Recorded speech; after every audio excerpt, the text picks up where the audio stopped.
जीवन एक द्वंद नहीं, एक महासंग्राम है जो जीवन भर चलता है।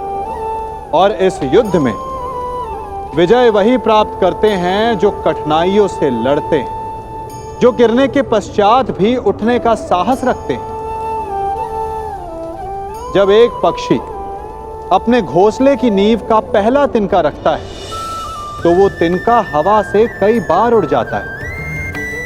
यदि वो पक्षी हवा से हार मान ले, यदि वो पक्षी घोंसले की नींव रखने का साहस छोड़ दे, तो वो अपने जीवन में कभी भी नींव का निर्माण नहीं कर पाएगा। यदि नई नींव का निर्माण करना है, नई सृष्टि का आवाहन करना है, तो बार बार प्रयत्न करने की आवश्यकता पड़ती है। जब सूर्य ढलता है तो प्रकाश का अंत नहीं होता। अगले दिन सूर्य फिर से जगता है और अंधकार पर विजय प्राप्त करता है। जो थकते नहीं, जो गिरने के पश्चात फिर से उठते हैं, जो बार बार प्रयत्न करते हैं, विजय उन्हें ही मिलती है।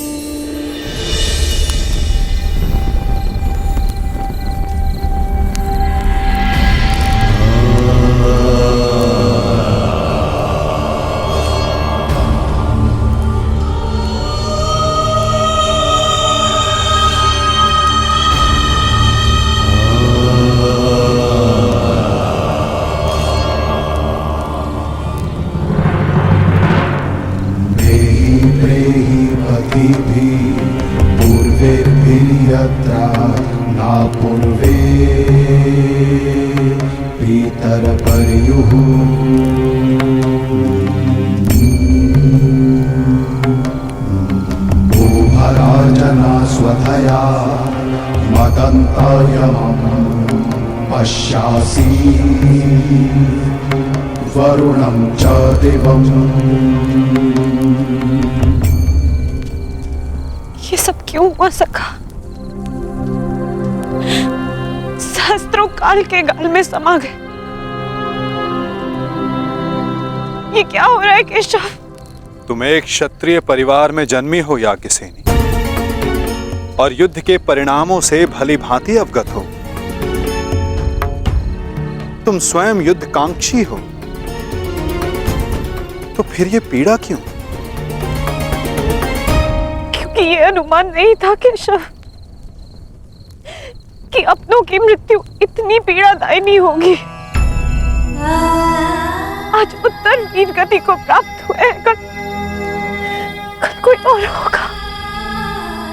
मन बहुत विचलित हो रहा है सखा। जब भी मैं अपने पुत्रों का या आर्य पांडवों का मुख देखती हूँ, मुझे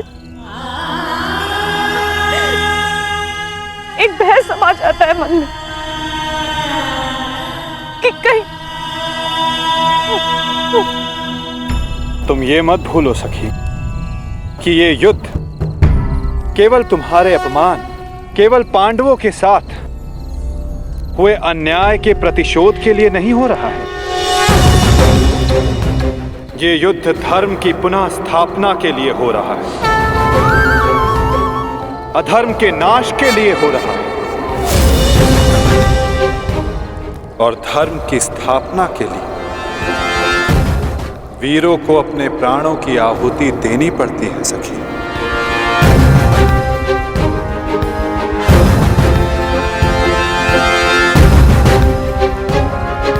स्वयं को संभालो सखी। ये तुम्हारी, हम सब के अंतर भावनाओं की कड़ी परीक्षा है।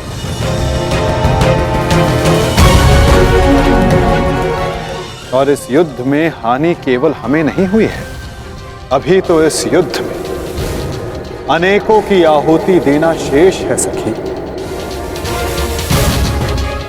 कोई और भी है जिसे अति शीघ्र इस पीड़ा का वहन करना शेष है।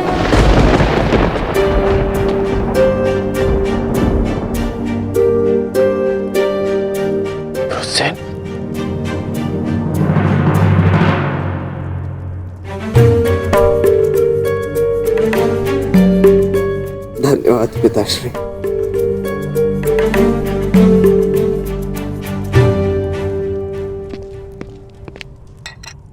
कहीं मेरे इस घाव को मेरी दुर्बलता तो नहीं समझ बैठे हैं ना आप पिताश्री?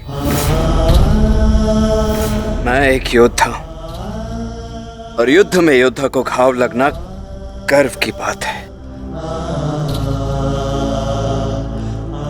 इस महायुद्ध में ये घाव मेरे लिए एक उपहार की भांति है।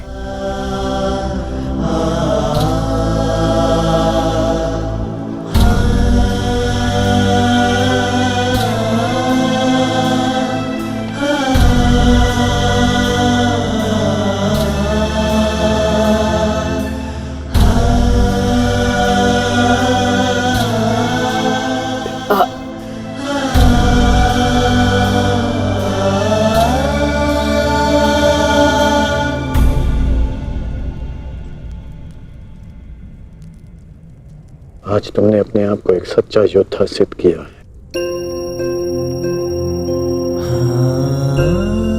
मुझे तुम पर गर्व है। कल्याण हो तुम्हारा पुत्र। अब तुम्हें विश्राम की आवश्यकता है। विश्राम करोगे तो यह घाव जल्द ठीक हो जाएगा।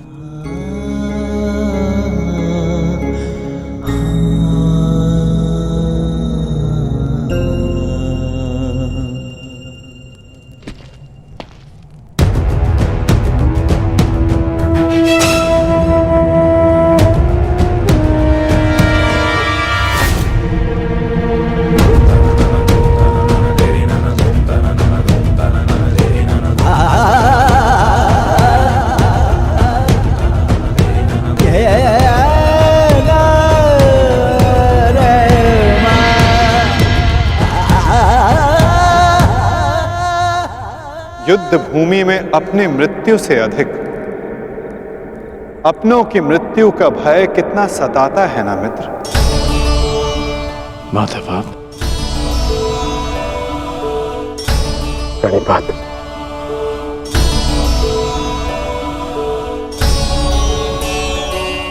परंतु आप यहां कैसे? मैं तुम्हें यह बताने आया था कि तुम्हारा पुत्र आज इस युद्ध में बड़ी वीरता से लड़ा मित्र। तुम्हारे पुत्र ने महाभारत के प्रथम दिन को अविस्मरणीय बना दिया। वृषसेन के घायल होने के पश्चात भी उसने अर्जुन को युद्ध भूमि में तुम्हारी अनुपस्थिति का भान नहीं होने दिया।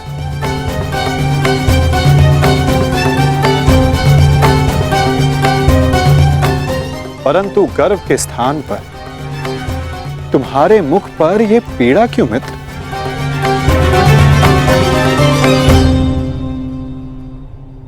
गर्व है, गर्व है माधव। परंतु ऐसा क्यों होता है कि मैं स्वयं के शरीर पर सहस्त्र बाण सह सकता हूं। मैंने बिना संकोच किए अपने कवच और कुंडल दान कर दिए। मैं ये सब पीड़ा सहने में सक्षम हूं। एक योद्धा होने के नाते मैं युद्ध के सभी नियमों से अवगत हूं। परंतु वृषसेन को लगे बाण, उसकी मृत्यु का भय।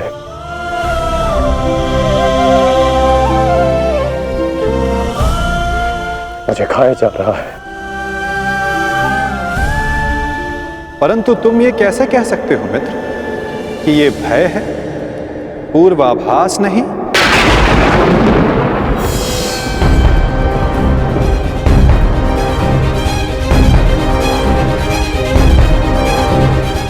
पूर्वाभास? आप क्या कहना चाहते हैं? एक योद्धा को विजय की आशा अवश्य होती है, परंतु उसे परिणाम का पूर्वाभास भी होना चाहिए। आज युद्ध में जो हमारे साथ खड़ा था, कल उसका स्थान कोई और ले लेगा और उसके पश्चात कोई और। ये युद्ध है मित्र, इसे बदला नहीं जा सकता। बलिदान मांगना युद्ध की नियति है मित्र। मैं समझता हूं जो आप कह रहे हैं,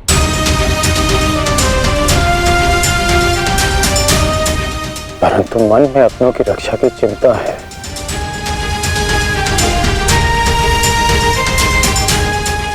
कैसे करेंगे अपनों की रक्षा?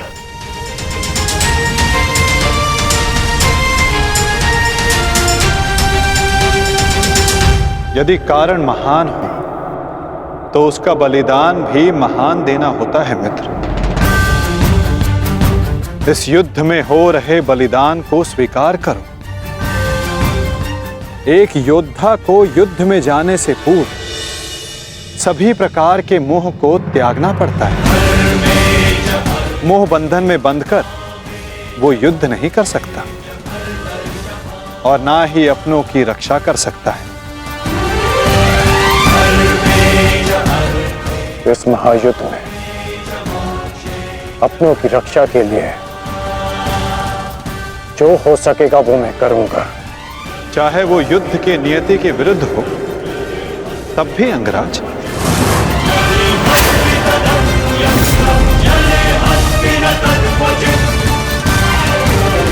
उत्तर दो अंगराज, क्या तुम ऐसा कर पाओगे?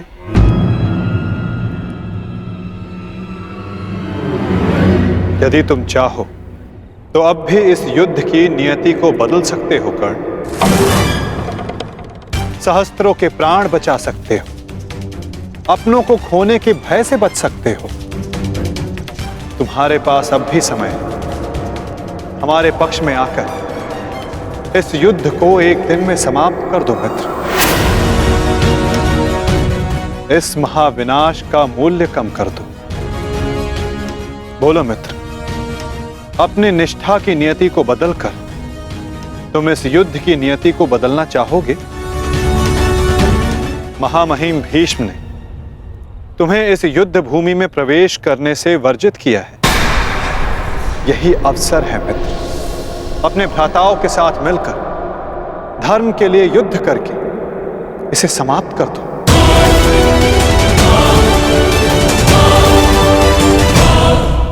यही अवसर है मित्र, अपने भ्राताओं के साथ मिलकर धर्म के लिए युद्ध करके इसे समाप्त कर दो।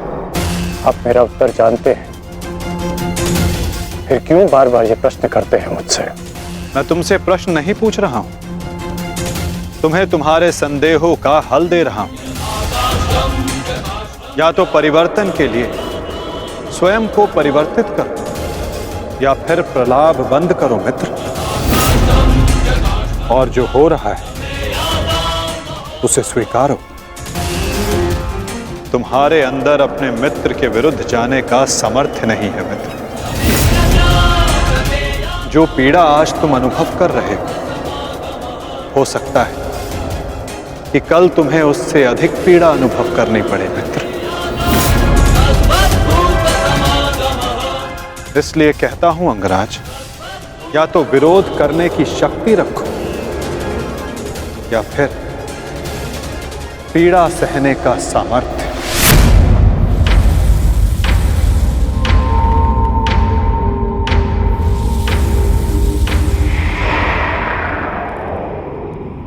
एक बात और थी मित्र, सोचा कि तुम्हें उसका ज्ञात होना चाहिए। आज मैंने अर्जुन को महाज्ञान दिया, उसे अपने विश्व रूप के दर्शन करवाए। ये जानकर तुम्हें बुरा तो नहीं लगा ना? कहीं तुम फिर से ये तो नहीं सोच रहे कि मैं पक्षपाती हूं? आप पक्षपाती तब होते जब आप अर्जुन को अपना विराट रूप नहीं दिखाते। आपने मुझे अपने विराट रूप का साक्षी बनने की अनुमति दी। मुझे पूर्ण विश्वास था केशव कि एक ना एक दिन आप अर्जुन को अपना विराट रूप अवश्य दिखाएंगे। आपको लेकर किसी और के मन में शंका हो सकती है, परंतु मेरे नहीं।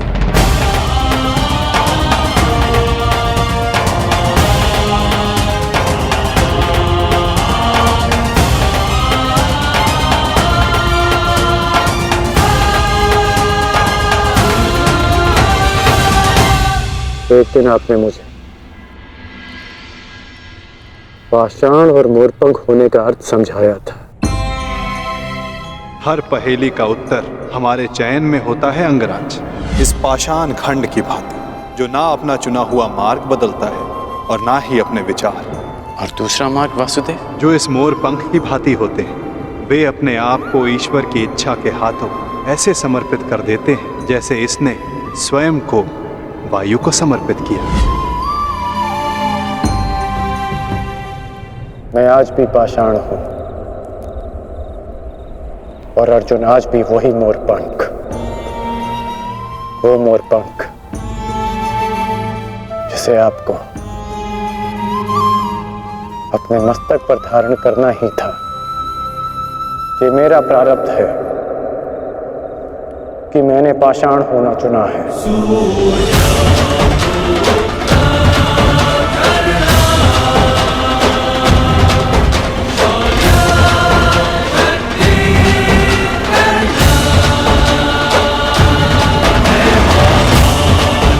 प्रणिपात केशव। कल्याण वस्तु मित्र।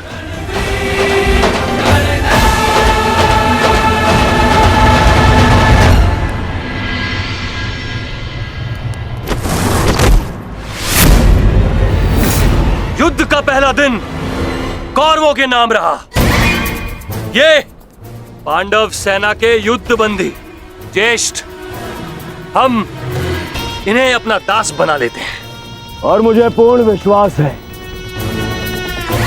कि अंतिम विजय भी हमारी ही होगी। उत्सव का आनंद लो। राजकुमार दुर्योधन की जय! राजकुमार दुर्योधन की जय! अरे मित्र, आओ आओ मित्र। हाँ, यहाँ उत्सव चल रहा है। तुम कहाँ रह गए थे? किस बात का उत्सव? उन पांडवों के विनाश का उत्सव, उनकी पराजय का उत्सव मित्र। उन पांडवों के विनाश का उत्सव जिसका श्रेय जाता है तुम्हारे पुत्र को, वीर महारथी वृषसेन को, जिसे तुमने इतना सामर्थ्यवान बनाया।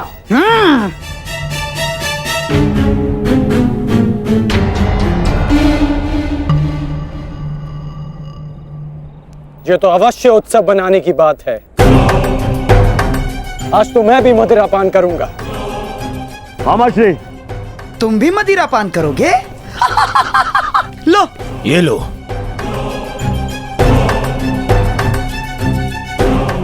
ये उत्सव पांडवों के विनाश के नाम। विनाश के नाम। मित्र, मैं इस युद्ध में उपस्थित नहीं था। क्या तुम मुझे बता सकते हो कि पांडवों की सेना में कितने हताहत हुए? पूरी एक औक्षणी सेना और साथ साथ उस मूर्ख बालक उत्तर का भी अंत किया आज हमने। विराट के छल का प्रतिशोध लिया हमने। उत्तम, अति उत्तम दुशासन। एक औक्षणी में 21 सहस्त्र 870 रथ और उनके रथी, और इतने ही हाथी और उस पर सवार योद्धा 65 सहस्त्र 610 अश्वरोही, 1,09,000 सहस्त्र 350 पैदल सैनिक। आज हमने युद्ध में इतने शत्रुओं का संहार किया। उत्तम उत्तम उत्तम। परंतु प्रतीत होता है कि हमारे ओर से कोई जानहानि नहीं हुई। तभी तो यह उत्सव बनाया जा रहा है ना मित्र?